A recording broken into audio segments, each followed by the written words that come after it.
right about now we are sitting down with a man that just shuts down the show. Now I need to mention that he is very multi-talented. He is actually an actor as well as a storyteller. Help me give it up one more time for Mr. Keith Bergstedt.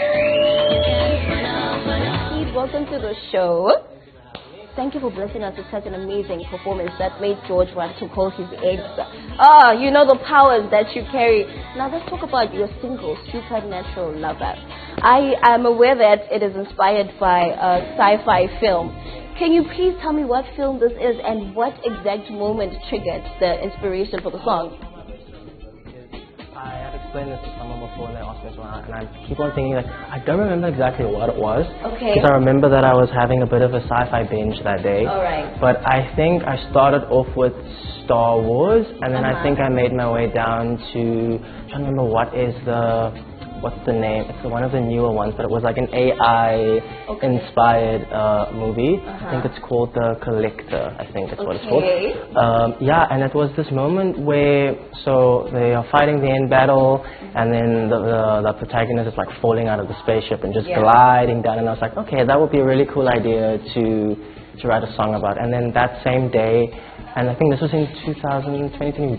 Yeah. And it's just been sitting on my computer ever since, and then I decided, okay, I think I'm ready now to actually release it now. Yeah, and I'm happy that you did, because it makes sense that how you've explained it came about, because it literally takes you to a whole different dimension, hey?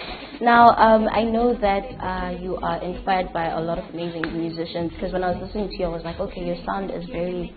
I don't think I can actually explain it. I think ethereal is just like an understatement of what it is, but I know that you are inspired by Michael Jackson. Can you just let us know what about him fascinates you, and maybe how you incorporate that into your music? I used to watch a lot of his videos when I was younger. Oh. I'm not the best dancer, so I'm not even going to try. So it's not the dancing. No, it's definitely not. Okay. But when I got older, like I used to listen to a lot of his songs, but like as I got older and as I got like into like producing and making my own music, I would like love the fact how he would layer certain things when it comes to harmonies, how he would figure out melodies and stuff, what kind of sounds he would use. Yeah. I think that's one of the biggest like inspiration, and I feel like I'm also drawn to it because it's not like anything else. Yeah. And I feel like we all are inspired to be our own person when it comes to making music, and I think that's one of the main things that he has inspired me to do. Definitely, and he is, I mean, one of the world's greatest performers of all time.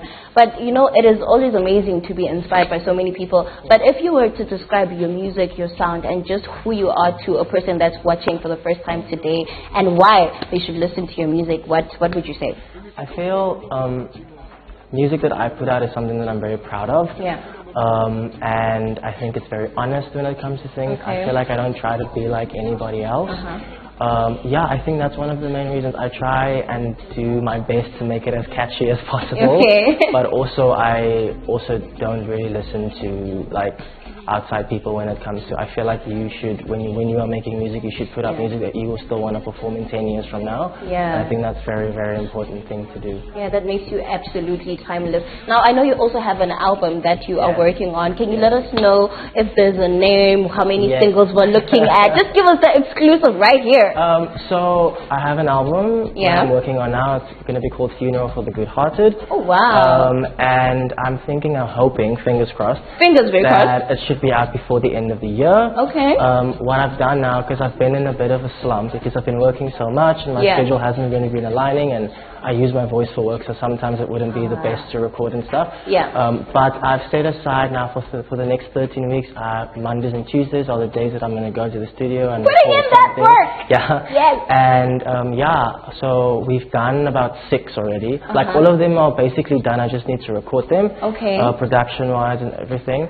So for the next 13 weeks, that is what I will be doing. Like I have a date in mind, but also that I have to keep other things in mind, like mixing and mastering, and if I want to change something and add something. So so I'm not going to say when yet, but hopefully before the end of the year. Yes. Oh, good luck with your journey. I can't wait to get into that. Now, can you please give us your social media handles for everyone that is watching you for the first time today? So I have an Instagram. It's at Keith Bergstedt. So it's Keith.Bergstedt, and that's about it. I try to make it as simple as possible. Okay, that is kind of a one-of-one name, because I mean, I had to, kind of figure out how to say your surname, and it was like, oh, very outstanding. Now, before we close, are there any features on the album that we can look forward to? Maybe. I will say maybe. Come on! The thing is, how features work is you have to get them at the same time, and you have to make sure your schedule aligns up. But as of right now, no. But I usually just collaborate with my cousin, so he might make an appearance on there. But we'll see. We'll see. Okay, we will definitely see. It's been so amazing sitting down with you, and we can't wait to listen to the full body of work when it drops.